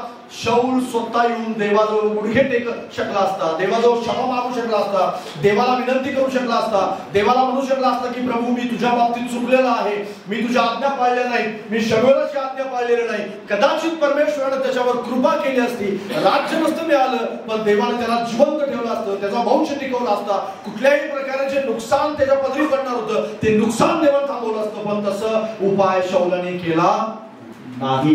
त्याने एक दुसरा उपाय केला. त्याने कुणाला बोलवून आणलं, दाविदाला बोलवून आणलं. चांगला उपाय होता, पण त्या उपायापेक्षा सर्वात महत्वाचा उपाय होता की देवाला शरण जाणं. देवा, कारण कोष त्याचा होता, शमूएलला जो माहिती होता तो कधी शमूएलाकडे गेला नाही त्या गोष्टीसाठी. नंतर मात्र आपल्याला पाहायला मिळतं की शमूएल मेल्यानंतर तो भूतविद्या प्रवीण स्त्रीकडे गेला, कारण असे उपाय शोधण्यामध्ये शौल प्रवीण होता. माणसा असा उपाय शोधतो कोणता, की जो देवाला मान्य नाही असा उपाय. मग ह्याला बोलवून आणा, त्याला बोलवून आणा, ह्याच्याकडे जा, त्याच्याकडे जा, स्वतः शरण जात नाही देवाला. ज्यावेळेस तुम्हाला असं वाटेल की माझ्यापासून आत्मा गेलाय, त्यावेळेस सगळ्यात मोठा उपाय जर तुम्हाला करायचा आहे तर तो कोणता माहिती आहे? स्वतः गुडघे टेकायचे, स्वतः प्रार्थना करायचे, स्वतः देवाला क्षमा मागायची आहे. दुसऱ्यानी माझ्या डोक्यावर हात ठेवा, पालकांनी माझ्या डोक्यावर हात ठेवावा, कुठल्या तरी मी मीटिंग मध्ये जाणार तिथं माझ्या डोक्यावर कुठेतरी हात ठेवेल आणि तिथून ते संजीवनाची मोठी प्रार्थना करतील, सामर्थ्य प्रार्थना, आणि सगळं हलेल आणि मी खाली पडेल आणि मग मला बरं वाटेल. हे सगळे उपाय चुकीचे उपाय आहेत. पण आजकाल विश्वासणारे मॅक्झिमम 99% लोक हाच उपाय करतात, स्वतः देवाला शरण जात नाही. स्वतःच काय चुकलेलं आहे कुठं हे तपासत नाही. कारण सगळ्यात चांगला उपाय, आणि तुम्हाला माहित आहे दावीद आणि शौलामध्ये हा सगळ्यात मोठा डिफरन्स आहे. कधीही दावीदाने ज्यावेळी चुका केली त्याला असं वाटलं की आत्मा माझ्यापासून दूर झाला, देव माझं राज्य काढून घेत आहे, अबशालोम माझा विरोधक आहे, आणि कदाचित बेतशेबेशी व्यभिचार केल्यामुळं, मी उरियाचा खून केल्यामुळं देव मला सोडून जाईल. नाथान ज्यावेळेस ताडण करतो त्यावेळेस तुम्हाला माहित आहे दावीद दिवसभर उपवास करून देवाजवळ बसला. देवाजवळ बसला. तो नाथानाकडे गेला नाही, तो कुठल्या संदेष्टाकडे गेला नाही, कोणाकडे प्रार्थना करण्यासाठी गेला नाही, कोणाला विणा वाजवायला कोणाला बोलवलं नाही, कोणाला संगीत वाजवायला बोलवलं नाही, कुठल्या मीटिंग मध्ये गेला नाही. त्या जे आपण संजीवनाची सभा म्हणतो, आता संजीवन सभा सगळीकडे. संजीवन तुमच्यामध्ये लपलंय. बाजूला सांग, संजीवन तुझ्यामध्ये आहे. संजीवन देणारा कोण आहे? पाळक आहे संजीवन देणारा. अहो, संजीवनाचा उगम देवापासून आहे. Praise the Lord. संजीवनाचा उगम कोणापासून होतो? या जगातले प्रयत्न, प्रार्थना, उपवास यातली कुठलीच गोष्ट संजीवनाला आणू शकत नाही. कुठलीच गोष्ट नाही. देव जर म्हणाला मी देणार नाही तर देत नाही परमेश्वर. लक्षात घ्या, ही गोष्ट खरी आहे. बऱ्याच लोकांनी डोकं फोडलेलं आहे पण देवाने दिलेलं नाही. कारण संजीवनाचा उत्पादक कोण आहे? देव आहे. आणि त्याच्या जवळ बसल्यानेच खरं संजीवन येतं. तुम्हाला वाटेल कदाचित संजीवन सभेत गेल्यानंतर असं की हल्लं काहीतरी आणि माझ्यातून काहीतरी निघून गेल्यासारखं वाटलं, आणि असं वाटलं की हा मला थरथराट सुटला, घाम आला थोडासा, आणि असं वाटलं की मला थंडी वाजून आली, आणि अंगाला थोडेसे कपडे नाहीत असं वाटलं, आणि पांढरे शुभ्र वस्त्र दिसली. असं काहीतरी होईल, होणार नाही असं नाही मी म्हणत नाही, सगळं काही होईल. पण घरी आल्यानंतर सगळं हवा निघून गेलं. कारण हे एक तिथं काय केलं जातं माहिती आहे? हवा बनली जाते, हवा बनली जाते, उंच आकाशामध्ये सोडलं जातं. त्यावेळेस हवा निघून जाते, त्यावेळेस तुम्ही परत खाली येत नाही, दुसरीकडे कुठे जात नाही. पण तुम्हाला माहिती आहे देव तुम्हाला एका उपग्रहासारखं वर घेऊन जातो, स्टार सारखं वर घेऊन जातो. तो फुग्यासारखं येत नाही कधी, लक्षात घ्या. आणि स्टार जे आहे ती कायम तिथंच राहतात, खाली कधीच येत नाही. Praise the Lord. तिथंच असतात काय नेहमी. कारण लक्षात घ्या, तुमचं स्वतःचं पश्चाताप, तुमची स्वतःची प्रार्थना, तुमचं स्वतःचं नातेसंबंध, तुम्ही देवाबरोबर बोलणं, तुम्ही देवाशी संबंध जोडणं, तुमचं नातं जास्त देवाशी जास्त जोडवणं, ही गोष्ट तुमच्यामध्ये एक मोठं संजीवन आले की जगातली कोणतीच मीटिंग ते आणू शकत नाही. Praise the Lord. यावेळेस तुम्ही प्रेज द लॉर्ड नाही म्हणणार, प्रेज द लॉर्ड, कारण याच्यावर तुमचा विश्वास नाहीये. पण दावीदाने हे केलेलं लक्षात घ्या. काय कोण केले हे? दावीदाच्या डोक्यावर शमूएलाने हात ठेवला नाही, नाथानाने पण नाही ठेवला. वाचा बायबल, 10 वेळा वाचा तुम्ही, 10 वेळा वाचा. नाथानाने ताडण केलं होतं, नाथानाने प्रार्थना नाही केली. नाथानाने प्रार्थना केली नाही. नाथानाने काय केलं? ताडण केलं. तू चुकलास हे सांगितलं होतं. तो असं म्हणाला नाही की मी प्रार्थना करतो तुझ्यासाठी मग तुला बरं वाटेल. नाही, नाथान सांगितलं आणि गेला. पण शौला, दावीद स्वतःहून आतमध्ये गेला होता. कुठे? मंदिरात. स्वतःहून कोशाजवळ गेला आणि स्वतःहून गुडघे टेकल्यानंतर म्हणाला, प्रभू मी चुकलो, मला क्षमा. माझं आणि तुझं रिलेशन. त्याच्यामध्ये नाथान नाहीये, लक्षात घ्या. तुमच्या आणि देवाच्या रिलेशन मध्ये पाळक नाही, तुमच्या देवाच्या रिलेशन मध्ये संदेष्टा नाही, तुमच्या आणि देवाच्या रिलेशन सुवार्थिक नाही, देवाचा कुठला सेवक नाही. आता सगळे मध्ये मध्ये त्यांना पुरातनी संदेश पाळक हवा, सगळ्यांना मध्ये हवाय. कोणीतरी पाहिजे. तुम्ही करा ना, तुम्ही सांगा ना, तुम्ही मार्ग दाखवा ना, तुम्ही वाचून दाखवा ना, तुम्ही हे करा ना, आणि तुम्ही उपास करा ना, सगळं तुम्ही करा. मी आशीर्वाद घ्यायला रिकाम आहे, माझा बॅलन्स नाही रिकामा झाला पाहिजे. बॅलन्स मिळेल पण तुम्हाला, बँक बॅलन्स मिळेल पण, तो चांगली भविष्यवाणी पण करेल तुमच्यासाठी, आणि चांगलं पण सांगेल, तुम्हाला बरं पण वाटेल, तुम्हाला असं वाटेल पण जास्तीत जास्त 4 दिवस, 1 दिवस, महिनाभर, त्याच्यावर तुमचं संजीवन संपलं. परत दुसरी मिटिंग. अहो वर्षानुवर्षे माणसं हेच करत आले, ते मी पाहिलेलं. वर्षानुवर्षे महिन्याला एक मिटिंग करतात, महिन्याला एक मिटिंग, आठवड्याला एक मिटिंग करणारे पण आहे. आणि त्यांना असं वाटतं ह्या मिटिंगला गेले की बरं वाटलं, तिकडे गेले की बरं वाटलं, इकडे गेले की बरं वाटलं. आणि घरात बस, प्रार्थना कर, परमेश्वराशी नातेसंबंध जोड, तू लोकांच्यासाठी प्रार्थना करशील आणि लोकांचं जीवन बदलेल. हालेलुया. पण बरेच लोक ते करत नाही, त्यांना स्वतः संजीवन आणायचं नाही, दुसऱ्याने माझ्यामध्ये आणावं. शौलाने ती चूक केली, आणि शौलाने काय केलं, तो गेला कोणाकडे, त्याला म्हणलं जावा सेवकांना, दाविदाला बोलवणार. दाविदाने विना वाजवली, दुष्ट आत्मा सोडून गेला. परत दावीद गेल्यानंतर दुष्ट आत्मा परत आला. असंच होतं, लक्षात घ्या. कारण देवाचा माणूस येईल, काम करेल, निघून जाईल, आणि तुम्ही तसेच दुसरं काहीही होणार नाही. देवाच्या सेवकाकडे पाहणं बंद करा, देवाकडे पहा. हालेलुया. देवाचा सेवक महत्वपूर्ण आहे, नाही असं नाही मी म्हणत, पण त्याच्यापेक्षा जास्त देव महत्वपूर्ण. Praise the Lord. आणि त्याच्याशी तुमचे संबंध जोडले पाहिजे. दाविदाचे ते होते आणि शौलाचे ते नव्हते. रिलेशन शौलानं कधीही देवासोबत जोडलं नाही, म्हणून तर त्याला भूत विद्या प्रवीण स्त्रीकडे जावं लागलं. नंतर तो गेला, कुठे गेला, ज्यावेळेस तो मरणार होता, युद्धाच्या अगोदर, मरण्याच्या आदल्या दिवशी तो कुठे गेला, भूत विद्या प्रवीण स्त्रीकडे गेला. आणि कुणाला बोलवायला सांगितलं होतं त्यांनी, तो देवाशी बोलत नाही. त्यावेळेस पण तो एवढा मूर्खपणा करतो की देवाशी बोलत नाही, तो म्हणतो शमूएलाला बोलवा. देवाचा आत्म्यानं भरलेला एक वेळ देवाच्या आत्म्यानं भरलेला, एक वेळ ज्याला लोक संदेष्टा म्हणत होते, असा माणूस तो म्हणतोय माझ्यासाठी संदेष्टा, माझ्यासाठी शमूएलाला बोलवा. आणि तो कुणाकडे गेलाय, भूत विद्या प्रवीण म्हणजे दुष्टात्म्यांना काम करणारी, दुष्टात्म्यांच्या मध्ये काम करणारी अशा व्यक्तीकडे गेलेला. माहिती तुम्हाला हे किती हास्यास्पद असणारी गोष्ट आहे, हे किती हास्यास्पद होतं. आणि तरी सुद्धा ते त्याने केलं. का केलं, कारण त्याचा आणि देवाचा संबंध उरला नव्हता. विश्वास करे म्हणून तुमचा आणि देवाचा किती संबंध आहे तपासा स्वतःमध्ये. माझं देवाचं काय नातं आहे, पाळत तुमच्यामध्ये असला नाही पाहिजे, कुठली पायगीनबाई नसली पाहिजे. जगातला कोणताही व्यक्ती जो तुम्हाला असं वाटेल की हा मध्ये आहे देवाच्या माझ्यामध्ये, तो नसला पाहिजे. मला तिथे गेल्यानंतर बरं वाटेल तर तुम्ही चुकीच्या मार्गावरती आहात. आणि लाखो लोक त्या चुकीच्या मार्गावर चालत आहेत, आणि पाळक लोक त्यांना हे मार्ग चुकीचा आहे म्हणून सांगत नाहीत. का सांगत नाही, त्यांना असं वाटतं माझी मिटिंग बंद होईल, माझी प्रार्थना बंद होईल, माझ्याकडे लोकांनी यायचं बंद होईल. पण देव ह्या सगळ्या गोष्टीचा न्याय करणार आहे एक दिवस. कारण लक्षात घ्या, पालकांना किंवा देवाच्या कुठल्याही माणसाला देवाशी संबंध जोडण्यासाठी देवाने निवडलेलं. देवाने स्वतः त्यांचं मोठेपण करण्यासाठी देवाने निवडलेलं नाही. मी इथं आहे तुमचं आणि देवाचं रिलेशन जोडण्यासाठी आहे.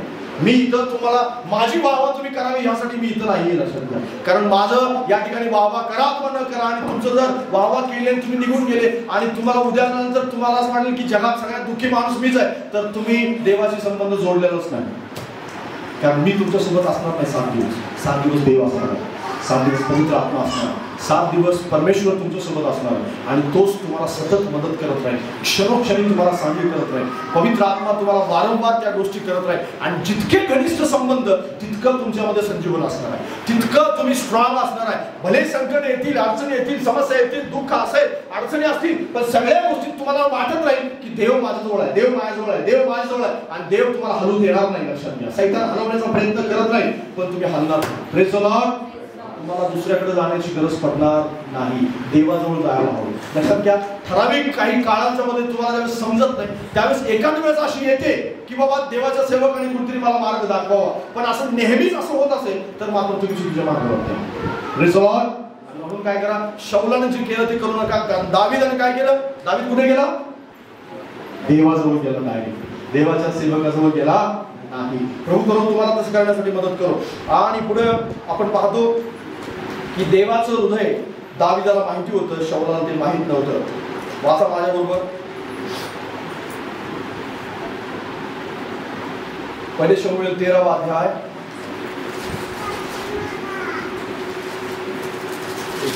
पहिले शमूएल 15वा अध्याय. आणि 22 पहिली शमूएल 15:22 वाचा. तेव्हा शमूएल म्हणाला, परमेश्वराचा शब्द पाळल्याने जसा त्याला संतोष होतो तसा होमाने व यज्ञाने होतो काय? पहा, यज्ञापेक्षा आज्ञा पाळणे बरे, एडक्यांच्या वपीपेक्षा वचन ऐकणे बरे. Praise the Lord, hallelujah. आता या ठिकाणी आपल्याला काय पाहायला मिळतं की शौलाने अवज्ञा केलेली, देवाची आज्ञा मोडली. बाजूला सांगा, देवाची आज्ञा शौलाने मोडली. देवाची आज्ञा मोडल्यानंतर काय झालं? देवाची आज्ञा मोडल्यानंतर काय झालेलं आहे? देवाची आज्ञा ज्यावेळेस मोडली शौलाने, त्यावेळेस काय झालं या ठिकाणी? शमूएल काय करतो? त्याला शमूएल काय म्हणतो की तू देवाची आज्ञा मोडलेलेस, कारण देवाची आज्ञा पाळणंच हे येडक्या आणि येडक्याच्या वपेपेक्षा आणि जे बैलाचं अर्पण आहे किंवा जे काय अर्पण तू करतायस या सगळ्या गोष्टीपेक्षा देवाची आज्ञा पाळणं जास्त महत्त्वाचं. Praise the Lord. आता आपल्याला पाहायला मिळतं की शौलाला देवाचं हृदय माहीत नव्हतं आणि ते कोणाला माहिती होतं? दाविदाला माहिती. बाजूला सांगा, दाविदाला देवाचं हृदय माहिती होतं. माहिती होतं का? वारंवार आपल्याला पाहायला मिळतं की ज्या वेळेस दाविदाची स्तोत्र वाचा तुम्ही, आणि निम्म्यापेक्षा जास्त स्तोत्र जे आहे, स्तोत्र संहिता हे दाविदाने लिहिलं आणि दाविदाच्या स्तोत्रांच्या मध्ये ते गीता आहे आणि ती गीता लिहित असताना त्याला देवाचं हृदय कशा प्रकारे माहिती होतं त्या गीतातून वारंवार ते पाहायला मिळतं. जशा प्रकारे आपण पाहतो जो परमेश्वर माझा मेंढपाळ आहे हे स्तोत्र त्याने लिहिलेलं आहे आणि त्या स्तोत्रामध्ये आपल्याला पाहायला मिळतं की कशा प्रकारे त्याचा घनिष्ठ संबंध देवासोबत होता आणि तो घनिष्ठ संबंध असल्यामुळं त्याला त्या स्तोत्रातून वारंवार दर्शवतो की देवाचं हृदय काय माहिती आहे मला, देवाचं हृदय माहिती आहे, देवाच्या हृदयात नेमकं काय आहे हे त्याला माहिती आहे. शौलाला शमूएल काय सांगतोय हे सुद्धा समजलेलं नाही. बाळक काय संदेश देतो हे सुद्धा काही विश्वासनाला समजत नाही. बऱ्याच विश्वासनाला मी ओळखतो की त्यांना विचारलं मागच्या आठवड्यात काय सांगितलं होतं, काय माहिती कोण असतो, कुठे होता? मी तर स्वयंपाकाचा विचार करतो. घरात बटाट्याची भाजी बनवली, नवऱ्यांना आवडत, आता घरी जाऊन परत तो वैताग करणार, मग भेंडीची बनवायची, हा डोक्यात विचार होतो है ना. कपडे राहून ठेवून आले, ते कपडे धुवायचे त्याचा विचार होतो डोक्यात. माझं अमुक अमुक ह्या आठवड्यामध्ये हप्ता आहे आणि तो कसा देणार मी याच्याविषयीचे माझ्या डोक्यात विचार होता. आज अमुक कामगार माझ्याजवळ आलाच नाही आणि त्याला कसं आणायचं, उद्या त्याच्याकडून पैसे येणार ते कसे येणार याचा विचार डोक्यात होता.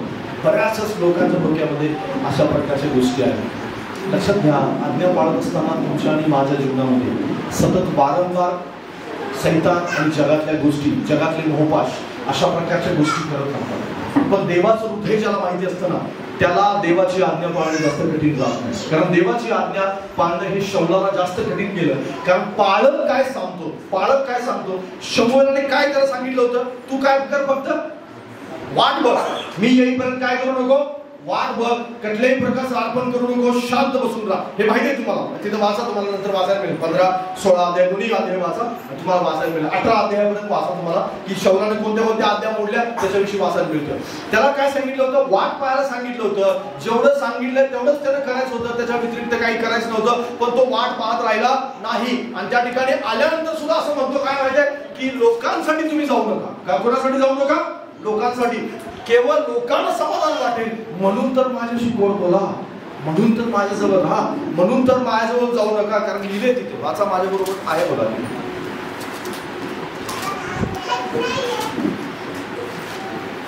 पहिले शमूएल याचा 15वा अध्याय असेल, हा 15वा अध्याय 30 वचन. मग तो म्हणाला, मी तर पाप केलेच आहे, तरी पण आता माझ्या प्रजेच्या वडिलांसमोर व इस्रायलासमोर माझा मान राखा व मज बरोबर परत या, म्हणजे आपला देव परमेश्वर याची मी उपासना करीन.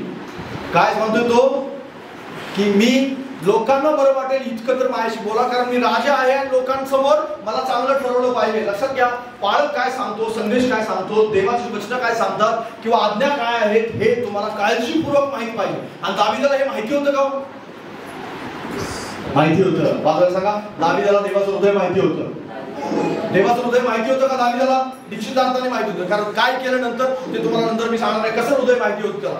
पण बऱ्याच वेळेस दाविदाचं जे हृदय आहे ना ते परमेश्वराचे हृदय आहे ते दाविदाला माहिती होतं आणि शौला ते माहित नव्हतं. ही गोष्ट या ठिकाणी प्रकर्षाने जाणवती आणि त्याला पालकाच्या म्हणजे जे त्याचा पुढारी होता त्या पुढाऱ्याकडे लक्ष दिलं नाही. तुम्ही तुमच्या पुढाऱ्याकडे लक्ष देता का? त्या आज्ञा पाळण्यासाठी तुम्ही तयार आहात का? कारण शौलानं त्याचं पालन केलं नाही.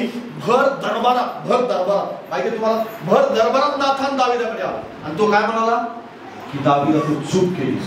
आणि तुम्हाला माहित आहे एक सुद्धा शब्द दावीद नाथानला उलटा बोलला, एक सुद्धा शब्द, शांत राहिला आणि तो म्हणाला बरोबर.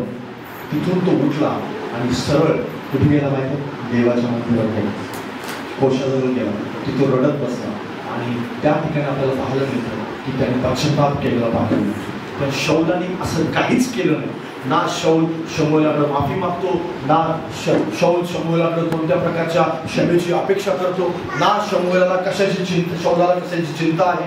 कोणत्याही प्रकारे अशा प्रकारचं काम केलेलं शौलाने पाहायला मिळत नाही. त्याला चिंता कशाची होती, लोक काय म्हणतील, माणसं काय म्हणतील, आणि लोकांसमोर माझी चितू व्हायला नको, मी लोकांसमोर जसा आहे तसाच प्रकारचा राजा राहिलो पाहिजे. पण दाविदाला याची चिंता पडलेली नव्हती.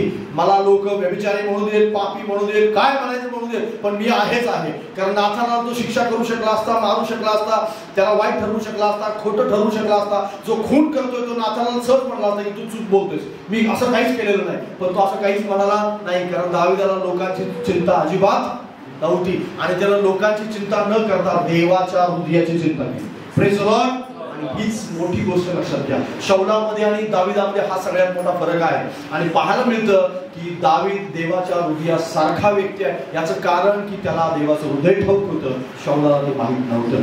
आणि म्हणून तुम्हाला देवाचं हृदय ठाऊक असलं पाहिजे. जशा प्रकारे शौलानी लक्ष दिलं नाही पालकाच्या बोलण्याकडे, पुढाऱ्याच्या बोलण्याकडे, त्याला अवज्ञा करणं अगदी क्षुल्लक वाटलं. त्याला असं वाटलं काय असं केलं तर काय होतं, असं काय मोठं, आणि असं काही त्याने अजिबात त्या गोष्टीचं सिरियसनेस घेतलेलं नाही.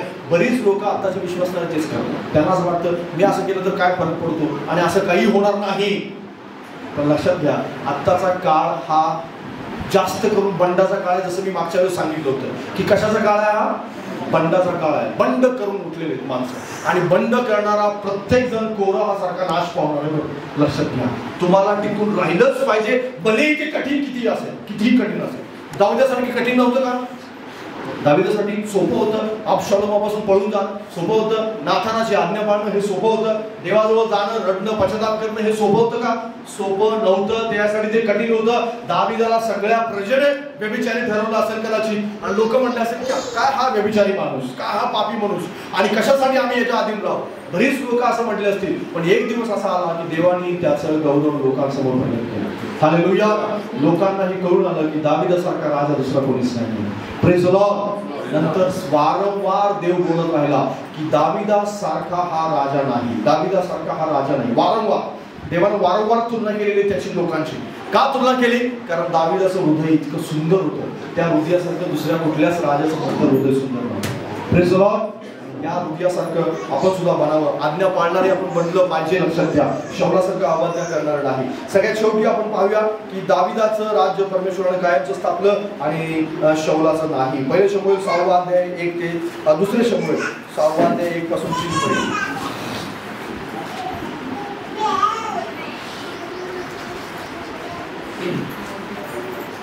दुसरे शमूएल 6 1 ते 3. नंतर दाविदाने पुन्हा एकदा इस्रायलचे 30,000 निवडक पुरुष जमा केले. यहूदातील बाला येथे देवाचा कोष आणावा म्हणून दावीद आपल्या जवळच्या सगळ्या लोकांस घेऊन गेला.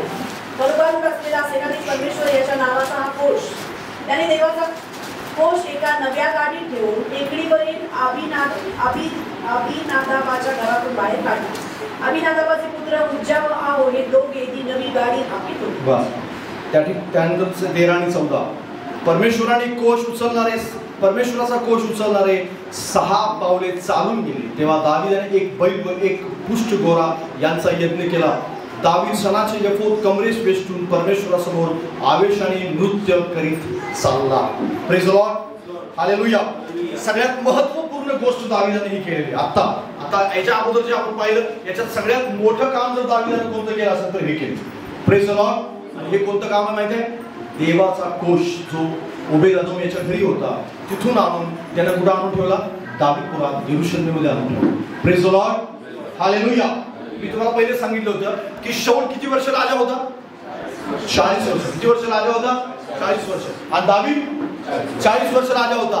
पण शाऊलानी त्याच्या हयातीत शाऊलाच्या 40 वर्षाच्या कारकिर्दीत एकदा सुद्धा त्याच्या डोक्यात आलेलं नाही की देवाचा कोष आणून मी ज्या ठिकाणी राहत आहे किंवा ज्या ठिकाणी देवाच्या आराधनेसाठी देवाच्या आराधनेसाठी एक ठिकाण असलं पाहिजे, ते ठिकाण मी स्थापन केलं पाहिजे असं शाऊलाला कधीच वाटलं नाही 40 वर्ष. दावीदाने मात्र 7 वर्षात तो लगेच प्रयत्न चालू. 7च वर्षात त्याला असं वाटलं की देवाचा कोष आणला पाहिजे आणि एक आराधनेचं ठिकाण स्थापन केलं पाहिजे. Praise the Lord, hallelujah. हे सगळ्यात महत्त्वाची गोष्ट आहे, लक्षात घ्या. ही सगळ्यात महत्त्वाची गोष्ट दावीदाने केली, जी शाऊलाने हयातीत केली नाही. Praise the Lord. हा सगळ्यात मोठा डिफरन्स आहे शाऊलामधला आणि दावीदामधला. लगेच देवाने काय केलं माहिती आहे? शाऊल कोष आणल्या स्थापन केल्या उपासना स्थापन केली, ठेवला. लगेच देवाचा कोष वाढत आहे, त्या ठिकाणी उपासना सुरू झाली आणि सगळ्या प्रकारे देवाचं गौरव सुरू झालं. इस्रायल लोक एकत्र जमले आणि दावीदाच्या मनामध्ये हे विचार घोळत आहेत की देवासाठी एक मंदिर बांधलं पाहिजे. लगेच देव त्याच्याकडे आला म्हणाला की तुझं राज्य मी कायमचं स्थापन करेन. कायमचं स्थापन करेन, कायमचं. कारण लक्षात घ्या, देवाचं गौरवासाठी काम करणं, सामर्थ्यासाठी काम करणं, त्याच्या कोशासाठी काम करणं, त्याच्या मंदिरासाठी काम करणं, त्याचं राज्यासाठी काम करणं, याच्या सारखं जगात दुसरं कोणतंच मोठं काम नाही. Praise the Lord. याच्या सारखं काम जगात कोणतं नाही आणि ते दावीदाने केलं होतं, शाऊल नाही केलं. लक्षात घ्या, शाऊल 40 वर्ष राज्यपदी राहिले पण त्यानं काम नाही केलं. तुम्ही देवाच्या राज्यासाठी काय करता हे जास्त महत्वाचं आहे. देवासाठी तुम्ही काय, राज्यासाठी तुमच्या मनात काय आवेश आहे? शाऊलाकडे आवेश नव्हता, आवेश शून्य होता. त्याच्याकडे आवेश शून्य. भलेही तो आत्म्यानं भरला होता, तो देवाचा राजा होता, नेमलेला व्यक्ती होता, हुशार होता, सुंदर होता, उंच बोरा होता, सगळं काही होतं, पण आवेश, देवाविषयीचा आवेश शून्य होता. पण दावीद मात्र लोकांसाठी कदाचित तो सुंदर दिसणारा नव्हता, कदाचित तो वेगळ्या प्रकारच्या असं वाटत होतं की हा काही राजा होऊ शकतो, पण दावीदाकडे आवेश होता, देवाविषयीचा आवेश. हालेलुया. या ठिकाणी कुठंच आपल्याला पाहायला मिळत नाही की शाऊल देवाच्या आत्म्यानं कधी गेला आणि कुठेतरी काहीतरी चांगलं काम केलेलं आहे आणि देवाची उपासना करण्याची स्थापन केली आणि त्याने याजक नेमले किंवा गाणारे नेमले, असं काहीच त्याने केलं नाही. पण दावीदाने मात्र ते केलं.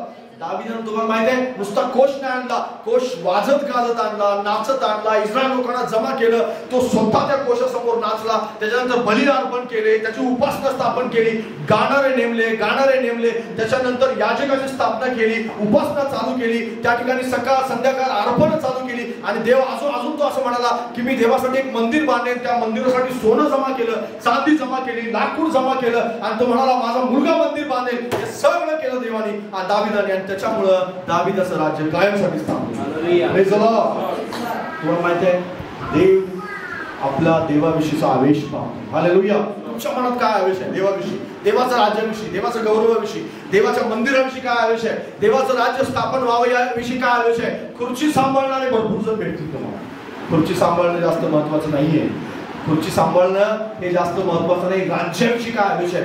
कारण आजकाल तुम्हाला माहिती आहे, आता तर खुर्ची हिसकावण्याचं जास्त प्रथा आहे. खुर्ची हिसकावण्याची जास्त प्रथा आहे. हे काळ हिसकावण्याचा जास्त काळ आहे. मंडळ्या नवीन स्थापन करण्यासाठी लोक प्रयत्न करत नाहीत. राज्य स्थापन एखाद्याला आत्ताच ट्रेनिंगच असं आहे लोकांचं, बाळकाचंच ट्रेनिंग असं असतं. बाळक तसं करतो त्यामुळं विश्वासदारांनी तसाच करतो. काय ट्रेनिंग असतं की जर मंडळी स्थापन करायच्या नवीन गावात, तर तिथे जाऊन पहिल्यांदा काम काय करायचं, तिथले जुने विश्वासणारे शोधायचे आणि त्यांच्यासाठी एक मीटिंग करायची आणि त्या मीटिंग मध्ये काय करायचं, सगळ्या विश्वासणाऱ्यांना गोळा करायचं, त्यांचे कॉन्टॅक्ट नंबर घ्यायचे आणि मीटिंग संपल्यानंतर त्यांना सगळ्यांना कॉन्टॅक्ट करायचं आणि त्यांची एक आराधना स्थापन करायची. झालं मंडळी स्थापन. सगळ्यात सोपं मार्ग. मॅक्झिमम लोक आज हा उपाय करतात. तो जाऊन त्या ठिकाणी उपवास प्रार्थना करत नाही, त्या ठिकाणी कोणालाही जाऊन प्रेयर वॉक करायचं नाहीये, प्रार्थना त्या ठिकाणी जाऊन गल्लोगल्ली जाऊन प्रार्थना नाही करायची, हे व्यक्तिगत एक घरामध्ये जाऊन सुवार्ता कोणाला सांगायची नाही. जमीन लेवलवर जो आवेश पाहिजे तो आवेश अजिबात लोकांच्याकडे आज विश्वासणाऱ्यांच्याकडे पाहायला मिळत नाही. बरेच विश्वासणारे त्याच गोष्टीचं अनुकरण करतायत. बरेच सेवा करतो म्हणाले की तोच ते घिसेपेटे काम आहे. कोणतं घिसेपेटे काम? हेच मीटिंग ठेवणं आणि वेगवेगळ्या प्रकारच्या लोकांना गोळा करणं आणि त्याच लोकांना वारंवार सुवार्ता सांगणं एकाच माणसाला. तुम्हाला माहिती आहे विश्वासणाऱ्यांना कोणीतरी देवाच्या एका सेवकाने म्हटलेलं आहे, विश्वासणाऱ्यांना 2 वेळा सुवार्ता ऐकण्याचा अधिकार नाही. त्यांनी ती सुवार्ता दुसऱ्यांना ऐकवली पाहिजे. पण विश्वासणारे एकच सुवार्ता हजारो वेळा ऐकत आहेत. आणि ती सगळ्यात मोठं चूक आहे. कारण लोकांच्या मधला देवाविषयीचा आवेश संपलाय. ते काळ संपला की ज्या काळामध्ये 10-10, 15-15 किलोमीटर माझ्यासारखे आम्ही काय करायचो माहिती आहे, 10-15 किलोमीटर एका कुटुंबाला सुवार्ता सांगण्यासाठी चालत जायचं. कोणासाठी? एकच कुटुंबासाठी. एक वेळ अशी होती, मी सिंधुदुर्गमध्ये ज्यावेळेस सेवेला होतो त्यावेळेस एक डोंगर असायचं, डोंगराच्या पलीकडे दुसरं घर असायचं. इथे एक घर, डोंगराच्या पलीकडे दुसरं घर. लांबून दिसायचं ते डोंगर की त्या डोंगरावरती काय आहे, एक घर आहे. आणि आम्ही थकलेलो आहे, सकाळी 7 वाजता घरातून निघलोय आणि कधी कधी 6 वाजता आम्ही निघायचो सुवार्ता सांगण्यासाठी. आणि सुवार्तेवर माझी उपजीविका होती. सुवार्तेवर काय होती? उपजीविका म्हणजे जर दिवसभर मी सुवार्ता नाही सांगितली, नवीन करार कोणाला विकला नाही, तर संध्याकाळी उपाशी झोपायचं, अजिबात जेवण नाही मिळायचं. आता जर असं कोणाला सांगितलं सेवा करणार, तो म्हणेल की राहू दे, तुझी सेवा तुझ्याजवळ ठेव, तू पण तिथंच राहा आणि तू खूप छान आहेस असं म्हणून तो निघून जाईल. पण तो काळ असा होता की ज्या काळात ते घर दिसायचं लांबून. सकाळी 7 पासून आम्ही चालत आलोय, ऑलरेडी 10-15 किलोमीटर चाललोय, पोटात अन्नाचा कण नाहीये आणि असं वाटतं की तिथे जाऊन सांगितलं पाहिजे. असं वाटायचं प्रभू कशाला, पण प्रभू म्हणायचं नाही, ते जायचं तू. आणि जो उदाहरण जायचं 5 किलोमीटर जाऊन डोंगर पलटी करून तिथं जायचं त्या माणसाला. आणि तिथं गेल्यानंतर कोण भेटायचं? 2 म्हातारी माणसं, 2 म्हातारी वयस्कर लोक. कुठे गेले माणसं? नोकरीला मुंबईला गेली. आणि त्या 2 वयस्कर लोकांना जाऊन आम्ही 10 किलोमीटर चालत जाऊन त्यांना सुवार्ता सांगितली. येणं जाणं 10 किलोमीटर झालं, 2च माणसांचं. तुम्ही कष्ट केलेत का सुवार्तेसाठी? अशा प्रकारे जर केले नसतील तर तुम्हाला करायला पाहिजे. आणि तो आवेश प्रत्येकाजवळ असायला हवा विश्वासणाऱ्यांवर. तुम्हाला माहिती आहे सुवार्तेसाठीचा आवेश संपलाय लोकांच्यातला, देवाविषयीचा आवेश संपलेला आहे, आराधनेसाठी आवेश संपलेला आहे, आराधना स्थापन करण्याचा आवेश संपलेला आहे. दाविदानं तो आवेश होता त्याच्यामध्ये. आणि त्या आवेशामुळे शौलापासून तो वेगळा होता. शौलानं 40 वर्ष राज्य केलं, पण तो आवेश कधीही त्याच्यामध्ये दिसला नाही. तो स्वतःच जीवन बघत राहिला. योनातान कसा मोठा होईल, तो राजा कसा होईल, खुर्ची कशी टिकून राहील, हे कसं होईल, ते कसं होईल. आजकाल नवीन मार्ग लोकांनी शोधलेत आणि हे अशा प्रकारच्या मार्गापासून एक वेगळा मार्ग आहे परमेश्वराचा. आणि तो मार्ग प्रार्थने वाचून होत नाही. लक्षात घ्या, जमिनीवर कष्ट घेतल्या वाचून होत नाही. इथे बरेच लोक आहेत की त्यांच्या घरामध्ये मी जोपर्यंत अगदी गोट्याच्या वर चिखल असताना चालत येऊन हाऊस ग्रुप घेतले, त्या ठिकाणी त्याला सुवार्ता सांगितली, वचन सांगितलं. आणि हे करत असताना खूप त्रास झाला, सहन झाला नाही. पण बऱ्याच वेळेस हे करत असताना मला माहिती होतं की हाच आवेश येणाऱ्या दिवसामध्ये अनेकांचं तारण घडवून आणेल. तुमच्या जीवनामध्ये जर आवेश असेल तर तुम्ही लोकांचं तारण घडण्यासाठी कारणीभूत. तुमच्या जीवनामध्ये जर आवेश असेल तर तुम्ही स्वतःच्या जीवनासाठी सुद्धा आशीर्वादाचं कारण बना. हालेलुया. एक दिवस लोकांना समजून येईल की तुमच्या जीवनात एक आवेश होता आणि म्हणून आज तुम्ही आशीर्वादित आहात. Praise the Lord. लोक आशीर्वादित होईल, पण आवेशानं नाही. त्यांना इकडून तिकडून काहीतरी देवाजवळ केवळ विनंत्या करूनच आशीर्वादित व्हायचं. पण आवेश पाहिजे. बरं, नुसता प्रार्थना करून काही होणार नाही, देवासाठी काम करावं लागेल. त्या ठिकाणी स्पष्ट लिहिलंय की दाविदाने हे सगळे कामं केली. गोष आणला, एकदा नाही तर 2 वेळा प्रयत्न केला त्याने. एकदा नाही, किती वेळा प्रयत्न केला? 2 वेळा. आणि 3ऱ्या वेळा त्याचा प्रयत्न काय होता? मंदिर बांधायचा प्रयत्न. Praise the Lord. मंदिर बांधायचा प्रयत्न होता का? देवाने त्याला थांबवलं नातानाद्वारे. देव म्हणाला नाही, तू बांधणार नाहीस, कारण तू जास्त रक्त वाहिलेस, त्यामुळे तुझा मुलगा बांधेल. लक्षात घ्या, हे देव त्याला म्हणाला, नाही तर दाविदाने मंदिर पण बांधलं असतं. Praise the Lord. म्हणजे सगळं सोनं जे काही शल्मोनाने नंतर मंदिराला लावलं ना, ते सगळं सोनं दाविदाने युद्धात जिंकून आणलेलं होतं. आणि ते सगळं सोनं त्यानं जमा केलं होतं, स्वतःसाठी वापरलं नाही, संपत्तीसाठी वापरलं नाही, ते टिकून ठेवलं. आणि तो म्हणाला हे देवाच्या मंदिरासाठी वापरा, देवाच्या गौरवासाठी वापरा. आणि त्याने वापरलं देवाच्या गौरवासाठी. Praise the Lord. हालेलुया. इतका आवेश शौलाजवळ नव्हता, इतका समर्पण शौलाजवळ नव्हतं. आणि म्हणून तर दावीद शौलापेक्षा वेगळा आहे. तुम्ही आहात का आवेशी देवाच्या गौरवासाठी? तुम्ही आहात का कोणासाठी? इथं प्रार्थना जमीन लेवलवरचं काम म्हणतोय का तुम्ही? जे हवेतलं काम आहे त्या हवेतल्या कामाविषयी मी काही बोलत नाही. हवेतली कामं करणारे तुम्हाला हजारोजण भेटतील आणि ते त्यांचे फॉलोअर्स आहेत भरपूर, पण त्यांचं जमिनीवरती काही शून्य काम आहे. शेवटी देव त्याला म्हणेल मी तुला ओळखत नाही. का ओळखत नाही? कारण तू तारण पावलेल्या लोकांसाठीच सारखं काम करत आहे.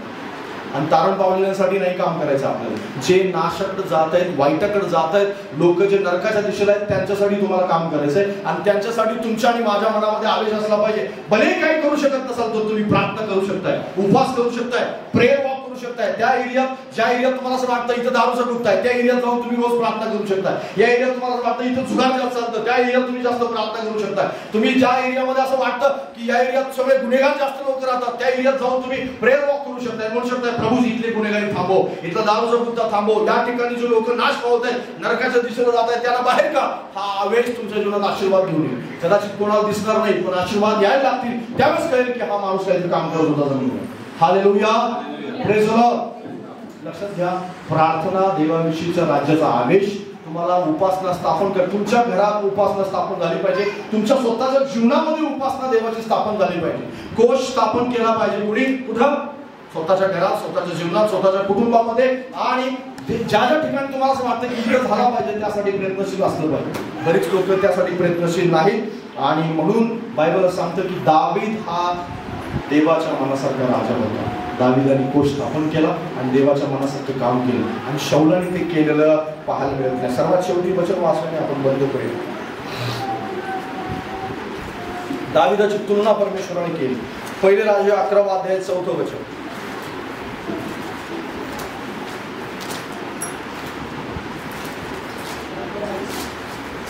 पहिले राजे 11 अध्याय 4. तेव्हा दावीदाने जासूस काढ म्हणून तिला बोलावून आणले. पहिले राजे 11 पहिले राजे 11 शंभर म्हातारा झाला तेव्हा त्याच्या बायकांनी त्याचे मन अन्य देवाकडे वळवले. त्याचा बाप दावीद याचे मन परमेश्वराकडे पूर्णपणे असे, त्याप्रमाणे त्याचे नसे. या ठिकाणी कुणाची तुलना केली देवानी? शमूएलाची, शलमोनाची. कोणाची तुलना केली? दावीदाची. देवाने स्वतः तुलना केली. मी नाही करत, देव स्वतः तुलना करतो, वारंवार केलेली आहे. आणि तुम्ही वाचलं 14 अध्याय 5 वचन त्याच. परमेश्वर अहियास म्हणाला, यरोबामाची स्त्री आपल्या नाही 14:5 वाजते. तू कुठलं? पहिले राजे का? दुसरे राजे 14:5. दुसरे राजे 14:5.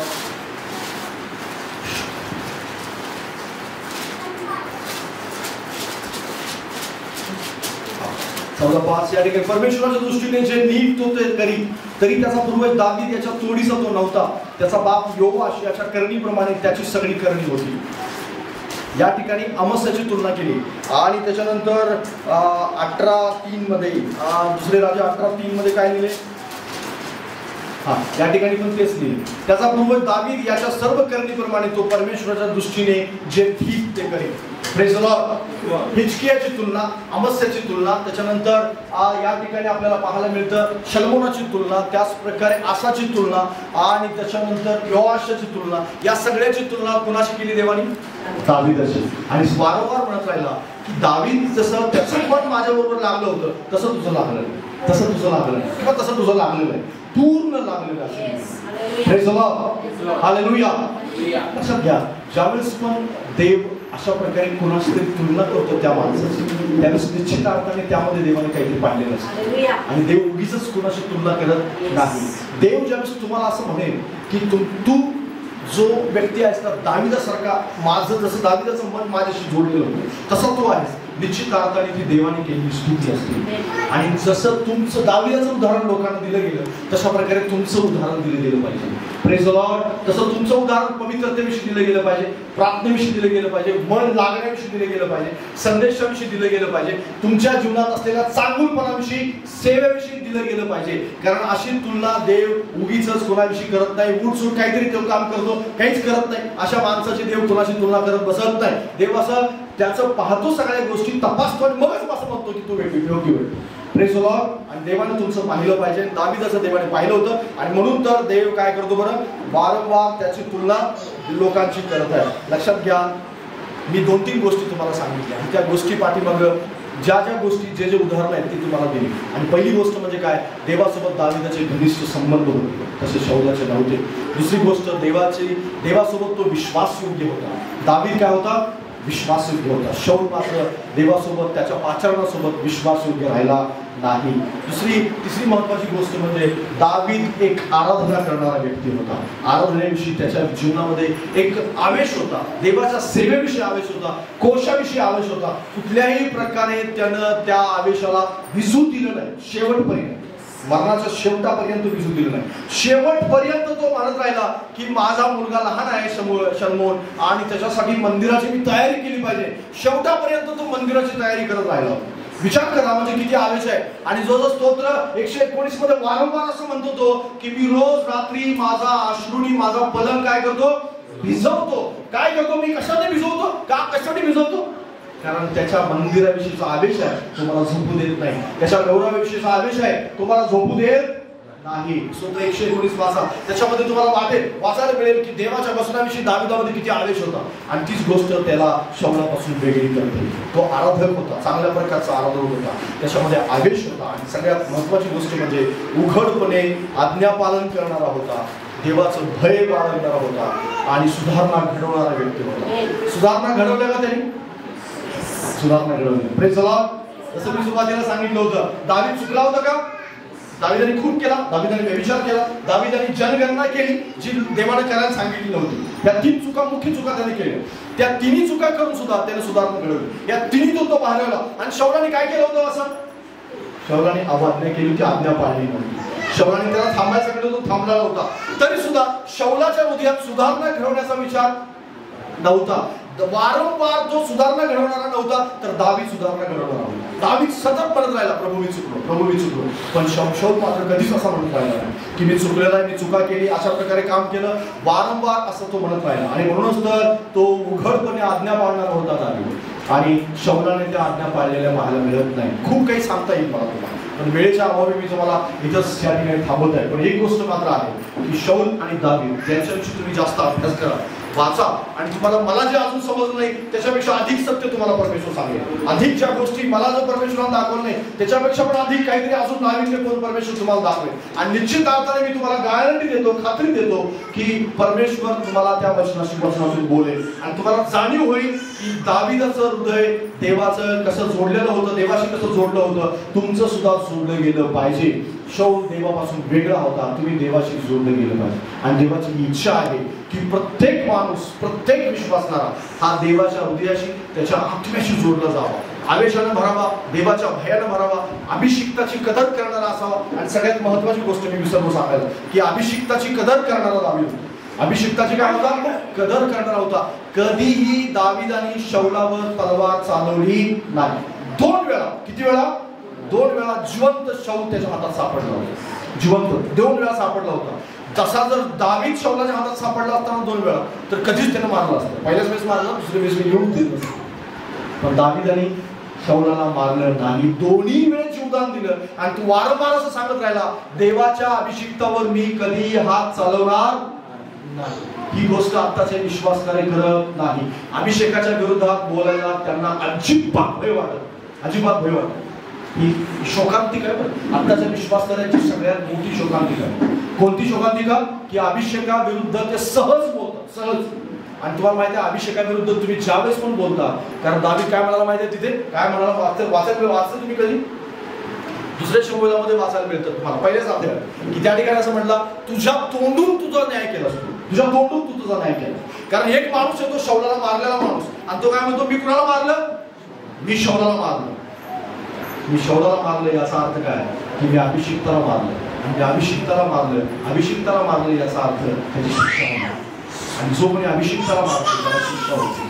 मग कदाचित तुम्ही शब्दाने मारत असाल, खून करत नसाल, पण अभिषिक्ताला कशाने मारत असाल? तुम्ही शब्दाने मारत असाल तर निश्चित अर्थाने तो खून आहे, निश्चित अर्थाने तो देवाच्या विरुद्ध असलेली चूक आहे. आणि म्हणून अभिषिक्ताच्या विरुद्ध बोलताना तुम्ही वारंवार या गोष्टीविषयी स्वतःला तपासलं पाहिजे. अभिषिक्ताविरुद्ध मला एक सुद्धा शब्द बोलता येत नाही, कारण मी स्वतःच्या तोडून स्वतःचा न्याय करतो. तो काय करत आहे मला माहित नाही, प्रभूजी त्याचा न्याय तू करतो, कारण प्रत्येकाचा न्याय करतो अजून देव करतो, लक्षात घ्या. आणि म्हणूनच अभिषिक्ताविरुद्ध तुम्ही बोलू नका. तुम्हाला कधी असं वाटलं की माझ्याकडून तोडून काहीतरी चुकी जाणार आहे, तिथून उठून जा.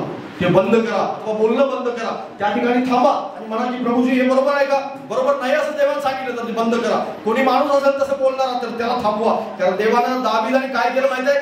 तसं बोलणाऱ्याला आणि तसं कार्य करणाऱ्याला मारून टाकलेलं. काय केलेलं आहे? मारून टाकलेलं. हाच तर आवेश आहे, लक्षात घ्या. हाच तर काय आहे? देवाविषयीचा आवेश आहे. असा आवेश लोकांच्या मध्ये नसतो. लोक असं म्हणतात, तू असं बोलतेस का? माझे 2 शब्द घेते, तू 4 काय माझे 8 घे का?